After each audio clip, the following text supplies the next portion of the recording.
Hello friends, welcome to the channel the Zoravar classes. आज के इस वीडियो में हम लोग फिजिक्स एमसीक्यूज का पार्ट नंबर 8 करने वाले हैं एंड मैक्सिमम आपको पार्ट 10 तक फिजिक्स एमसीक्यूज ही मिलेंगे। उसके बाद आपको फिजिक्स के एमसीक्यूज नहीं मिलेंगे। फिर हमारी बायोलॉजी की सेक्शंस की स्टार्ट हो जाएंगी एंड बायोलॉजी का जो सेक्शन स्टार्ट होगा और ढांसू एकदम स्टार्ट होगा। ठीक है, पूरी पोस्टमार्टम सीरीज चलाई जाएगी, पूरी बायोलॉजी की सीरीज चलाई जाएगी। एक से एक क्वेश्चन जो आपको एग्जाम में देख के ही लग जाएगा, ये क्वेश्चंस आएंगे ही आएंगे। वो चीजें हम लोग स्टार्ट करेंगे, पूरे कंटेंट के साथ स्टार्ट करेंगे। ये सीरीज हम लोग स्टार्ट करेंगे बायोलॉजी की नेक्स्ट वीक से। इस वीक में हमारी फिजिक्स की एमसीक्यूज की सीरीज कंप्लीट हो जाएगी।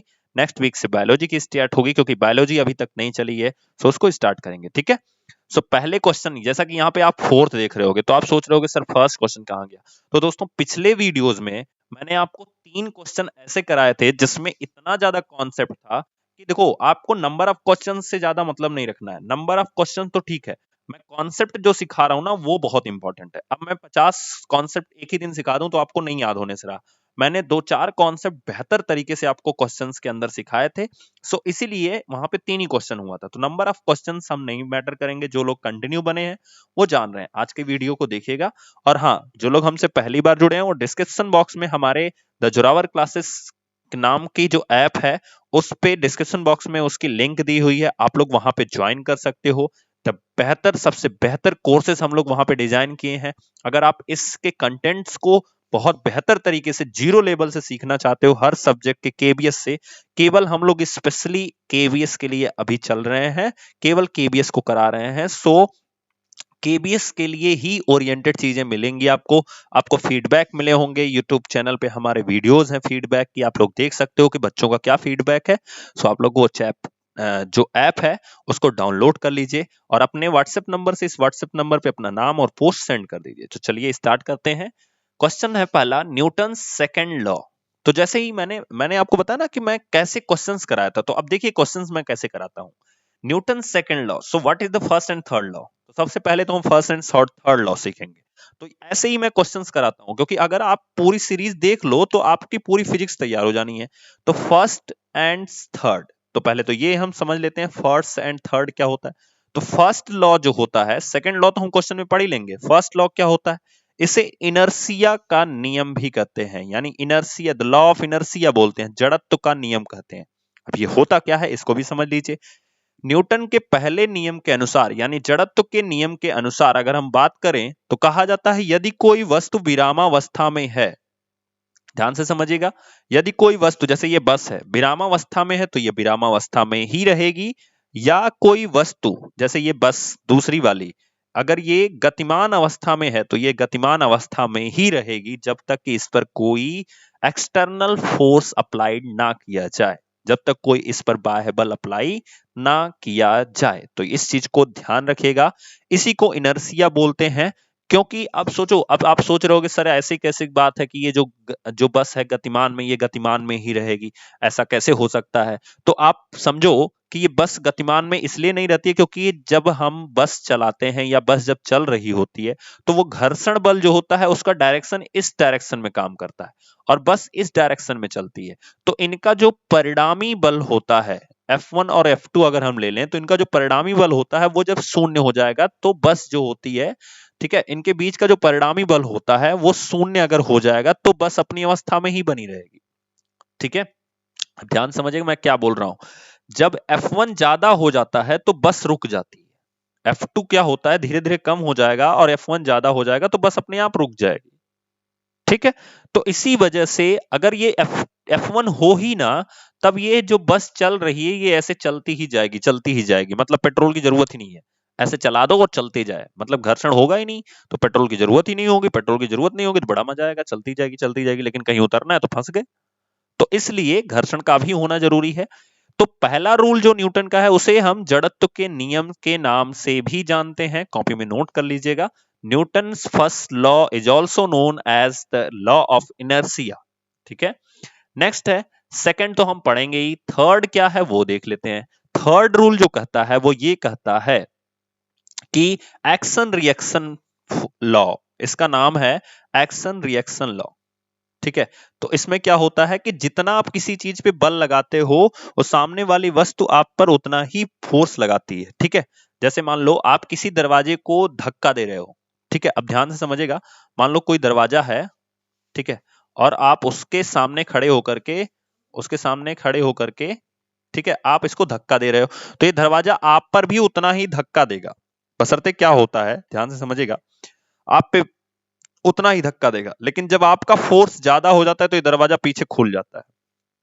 इसका मतलब क्या हुआ कि एक्शन रिएक्शन लॉ जो होता है, जैसे अब मैं एग्जांपल लूं कि जब बंदूक से गोली निकलती है, ठीक है, जब बंदूक से गोली निकलती है तो बंदूक पीछे की तरफ आती है, तो इसी को एक्शन रिएक्शन लॉ बोलते हैं। और इस कंडीशन में जो संवेग होता है वो बराबर होता है, संवेग क्या होता है, संवेग p की value is equals to m into v होता है, ठीक है। तो इसे हम एक्शन रिएक्शन लॉ, तो कभी कभी एग्जाम में क्वेश्चन ऐसे पूछ लेता है कि न्यूटन के जो तीसरा नियम है उसे किस नियम से जाना जाता है, तो एक्शन रिएक्शन लॉ के नाम से जाना जाता है, क्रिया प्रतिक्रिया बल हिंदी में बोलते हैं, ठीक है। अब हम अपने क्वेश्चंस पे आ जाते हैं। तो Newton second law state that F is equals to ma, which example would have the greatest acceleration. तो कौन सा एग्जांपल है जिसके पास ज्यादा एक्सेलरेशन होगा। तो आप देखो जो सेकंड लॉ है वो लॉ ही है, अगर कोई बल है और उस पर कोई यम द्रव्यमान का पिंड है, उस पर बल लगाया जाता है, तो उसमें एक्सेलरेशन a उत्पन्न हो जाएगा। इस चीज को यहाँ पे प्रेजेंट किया गया। तो यहाँ पे देखो मास कितना है, 10 kg है, ball thrown with the 50 newton force, तो यहाँ पे फोर्स इतना है। तो इस कंडीशन में हम देख लेते हैं, तो F की वैल्यू कितनी है, 50 है ना, F की वैल्यू कितनी है, 50 है, M की वैल्यू कितनी है, 10 है, एक्सेलरेशन कितना होगा, 5 होगा। तो एक्सेलरेशन का मात्रक क्या होता है, तो मीटर अपॉन सेकंड स्क्वायर होता है, इसका जो यूनिट होती है। इस कंडीशन में देख लो इसकी कितनी है, तो F upon M is equals to A होता है। इस कंडीशन में देखो F की वैल्यू कितनी है, तो F की वैल्यू है 0.5 न्यूटन और यहाँ पे 1 kg है। तो अब यहाँ पे 10 से मल्टीप्लाई करा दो, यहाँ भी 10 से मल्टीप्लाई करा दो, तो ऊपर हो गया, सॉरी यहाँ पे कराने की जरूरत नहीं है, तो इसका जो एक्सेलरेशन हो गया वो 0.5 मीटर किलोग्राम सॉरी 0.5 मीटर पर सेकंड स्क्वायर हो जाएगा, ठीक है। इस कंडीशन में देखो तो m की वैल्यू 50 है और f की वैल्यू 100 है, तो 100 में जब आप 50 से भाग दोगे तो कितना मिलेगा, 2, और यहाँ पे 5 आया है, यहाँ 0.5 आ गया, यहाँ पे 2 मीटर पर सेकंड स्क्वायर आ गया। और इस कंडीशन में देखो 100 में जब आप 500 से भाग कर दोगे तो आपको 1/5 यानी 0.2 मिल जाएगा। तो किसका सबसे ज्यादा है, पहली कंडीशन में हमारा एक्सेलरेशन क्या हो गया है, सबसे ज्यादा है। क्लियर। नेक्स्ट क्वेश्चन देखते हैं, लिखा है 267.5 Newton unbalanced force, what is the unbalanced force, balanced force and unbalanced force, इसको हिंदी में बोलते हैं संतुलन बल और असंतुलित बल, ठीक है। तो संतुलित बल और असंतुलित बल का भी कॉन्सेप्ट मैं आपको अभी लगे हाथ समझा देता हूं। इसीलिए मैं बोला हूं वीडियोस लेंदी बनाने से अच्छा है, 20 क्वेश्चन कराने से अच्छा है कॉन्सेप्ट समझना, ठीक है। कोई वर्ड आ गया उसका पूरा कॉन्सेप्ट समझो। अनबैलेंस्ड फोर्स और बैलेंस्ड फोर्स क्या होता है, तो याद रखिएगा जब आपके दो फोर्स अप्लाई हो रहे हों, जैसे अभी हमने पढ़ा कि जब बस चलती है, ठीक है, तो एक तो बस का फोर्स लग रहा है, दूसरा घर्षण का फोर्स इधर डायरेक्शन में लग रहा है, F1 हो गया, बस इधर चल रही है, F2 डायरेक्शन में चल रही है, ठीक है। तो अनबैलेंस्ड फोर्स का मतलब होता है जब F1 एंड F2 का जो डिफरेंस होता है, ध्यान समझिएगा, जो डिफरेंस होता है ये अगर नॉट इक्वल टू 0 है तो ये अनबैलेंस्ड फोर्स है। मतलब अगर F1 और F2 का जो डिफरेंस है वो 0 के इक्वल नहीं है तो ये क्या है, अनबैलेंस्ड फोर्स है, ठीक है।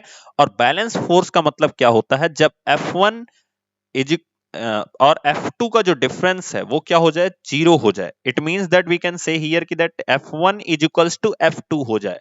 अगर दोनों बल बराबर हो जाएं तो वो बल कैसा हो जाता है, बैलेंस। जैसे मान लो बीच में कोई चीज रखी है, मान लो ये टेबल पे एक बुक रखी है ये, ठीक है, और एक बंदा इधर से F1 से खींच रहा है, इधर से F2 से खींच रहा है। अब ध्यान से समझिएगा, और ये 5 न्यूटन का बल लगा रहा है और ये भी 5 न्यूटन का बल लगा रहा है, तो ये बुक अपने स्थान से हिलेगी ही नहीं। इसी कंडीशन को हम बोलते हैं बैलेंस फोर्स, ठीक है। और अगर ये बंदा 8 न्यूटन का बल लगा रहा है, ये 5 न्यूटन का बल लगा रहा है, तो 3 न्यूटन इस डायरेक्शन में बढ़ जाएगी, इसका मतलब बुक इधर सरकना शुरू कर देगी। इसी को अनबैलेंस फोर्स बोलते हैं। तो हम आगे बढ़ते हैं अब।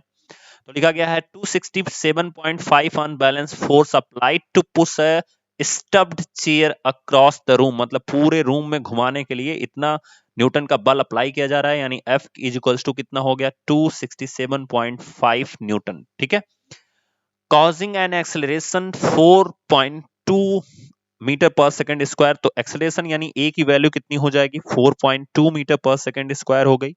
What is the mass of the chair, तो मास आपसे पूछा है तो बहुत सिंपल सा काम करना है, F इक्वल्स टू ma, अभी हमने लास्ट में एक फार्मूला पढ़ा, F equals to ma, F की वैल्यू कितनी है 267.5 इज इक्वल्स टू m की वैल्यू हमें फाइंड आउट करनी है एंड 4.2 दिया है, तो हम डिवाइड कर लेते हैं। तो 267.5 डिवाइडेड बाई 4.2, ठीक है। तो अब देखो यहां पे क्या हो जाएगा इसको हम डिवाइड करेंगे तो कितना आ जाएगा। तो देखो अब इस कंडीशन में क्या होती है, जब पॉइंट के बाद एक ही डिजिट्स हो, ध्यान से सुनिएगा, जब पॉइंट्स के पास नंबर ऑफ डिजिट सेम हो, नंबर ऑफ डिजिट का मतलब होता है ऐसा नहीं है कि ऊपर 5 है तो नीचे भी 5 हो, मेरे कहने का मतलब नंबर ऑफ डिजिट मतलब एक ही संख्या है दशमलव के बाद दोनों तरफ, तो हम यहाँ पे डायरेक्ट इस चीज को लिख सकते हैं 2675/42 यानी 2675 डिवाइडेड बाई 42, ये जब आप डिवाइड कर दोगे तो जो आंसर आएगा वो आपका आंसर हो जाएगा। ठीक है, सो आपको डिवाइड करके खुद आंसर निकालना, नहीं आ रहा है तो फिर कमेंट में ये मत लिखना सर जी आपने डिवाइड नहीं किया, आप लोग कैलकुलेटर कर लेना, आसान तरीका बता रहा हूं। चलिए next question, goalkeeper in a game, एक गोलकीपर होता है एक गेम में, जो फुटबॉल वाला गेम होता है, महेंद्र सिंह धोनी को आप सुने होंगे कि पहले फुटबॉल खेलना चाहता था और इसी वजह से वो कहता है कि ये जो जब वो उसकी मूवी आप देखोगे तो उसने कहा ना कि ये छोटी गेंद है मैं उससे नहीं खेल सकता।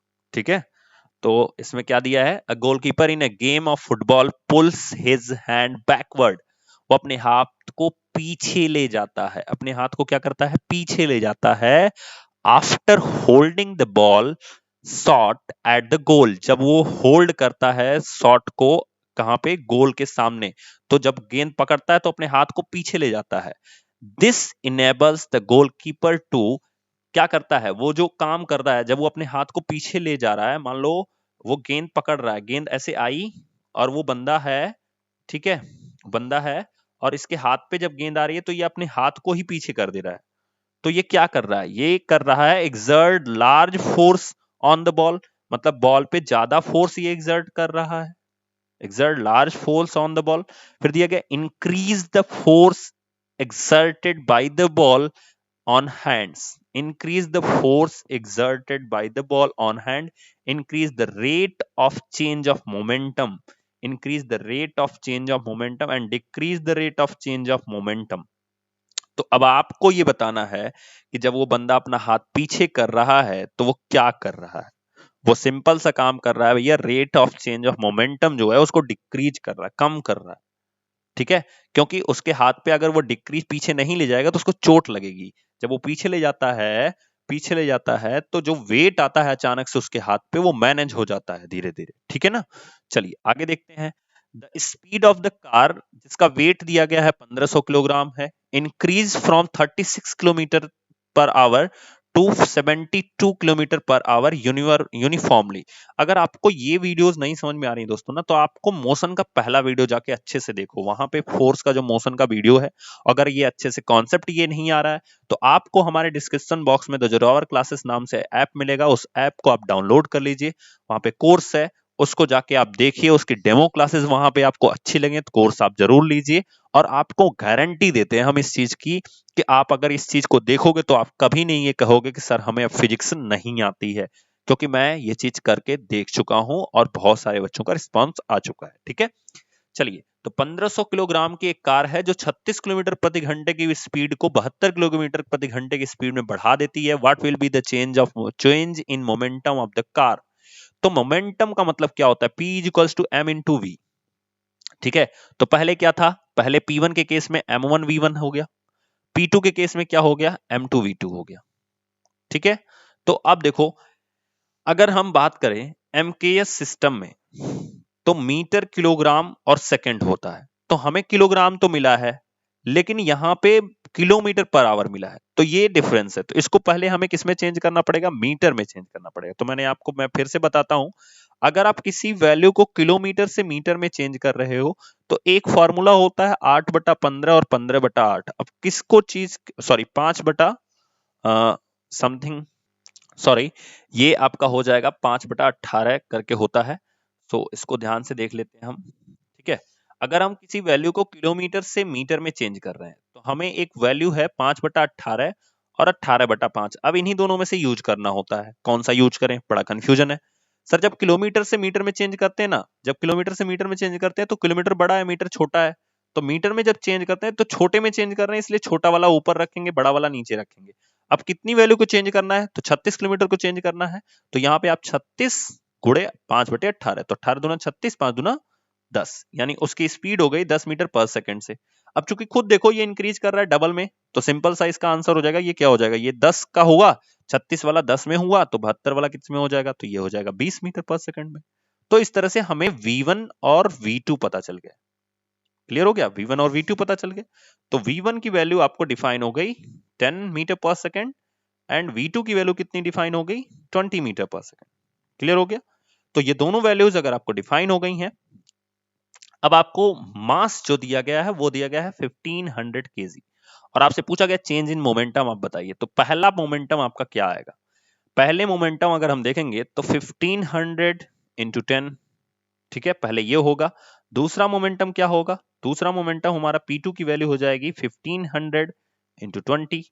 अगर हम चेंज देखें तो ये चेंज हो रहा है, ये तो कॉमन चीज हो जाएगी, यानी चेंज अगर हम देखें तो P2 माइनस P1 अगर हम करेंगे तो यहाँ पे 1500 कॉमन हो जाएगा, और 20 माइनस 10 और मल्टीप्लाई कराओगे तो 1500 into 10 is equals to 15,000 kilogram metre per second.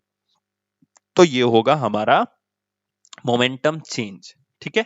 अगला देखते हैं, a 35 kg boy jump from rest into a 70 kilogram moving trolley, ठीक है, at already moving at velocity of 5 meter per second to right, ठीक है। what is the speed of trolley? तो जब बच्चा कूद जाता है उस पे, देखो बच्चा क्या है, जंप से रेस्ट कर रहा है, ठीक है, और जो ट्रॉली है उसका वेट कितना है 70 kg, और वो मूविंग है कितनी स्पीड से, 5 मीटर पर सेकंड की स्पीड से वेट वो मूव कर रहा है, ठीक है। तो ऐसी कंडीशन में आपको बताना है कि जब वो कूद जाता है, तो ये जो रूल है आपका ना, ये है आपके पूरी स्पीड को आपको बताना है। तो ये मेरा होमवर्क है, क्योंकि ऐसे क्वेश्चंस मैं बहुत बार कराया हूं, और आपको कमेंट बॉक्स में इसके आंसर बताने हैं कि क्या इसका आंसर आएगा, ठीक है। तो आपको इस तरह के बहुत सारी चीजें मैंने मोशन के टॉपिक में ही कराया है, जाके उसको देखिए पहले ध्यान से आप लोग, और ऐसे क्वेश्चंस मैं कराया हूं, ठीक है। अगला है एक्सटर्नल फोर्सेस आर। तो जो बाह्य बल होते हैं वो क्या होते हैं, ऑलवेज बैलेंस्ड होते हैं, नेवर बैलेंस्ड होते हैं, मेनी और मे नॉट बी बैलेंस्ड, ठीक है, मे और मे नॉट बी बैलेंस्ड। तो बिल्कुल सही बात है, ये बैलेंस हो भी सकते हैं, बैलेंस नहीं भी हो सकते हैं, ठीक है। चलिए आगे देखते हैं, और ये तो मैक्सिमम केस होता है कि ये बैलेंस नहीं होते हैं, ठीक है। तो हो जाएगा when a body is stationary, जब एक बॉडी क्या है, विरामावस्था में है, तो क्या होता है, there is no force acting on it, the force acting on it or not in contact with it, ठीक है, the combination of force acting on it balance each other. तो ये है सबसे अच्छा इसका आंसर, कि जो फोर्सों का कॉम्बिनेशन है उस बॉडी पे लगा हुआ, वो एक दूसरे को बैलेंस बनाए हुए है, इसलिए ये बॉडी क्या है, स्टेशनरी है, विराम अवस्था में, ठीक है। अब हम नेक्स्ट वीडियो में डिस्कस करेंगे फिजिक्स एमसीक्यूज का 9th, या कह सकते हो कि फिजिक्स का केमिस्ट्री का जो भी एमसीक्यूज है उसको मिक्सअप करके डिस्कस करने वाले हैं। तब तक के लिए थैंक यू दोस्तों, और अगर आप लोग पहली बार जुड़े हो तो प्लीज चैनल को सब्सक्राइब कर लीजिए, प्रेस द बेल आइकन, और सबसे पहले तो आप डिस्क्रिप्शन बॉक्स में दिए गए ऐप को डाउनलोड कीजिए, जहां से आपको बहुत सारी चीजें सीखने को मिल जाएंगी रिगार्डिंग टू केबीएस, ठीक है। Thank you so much.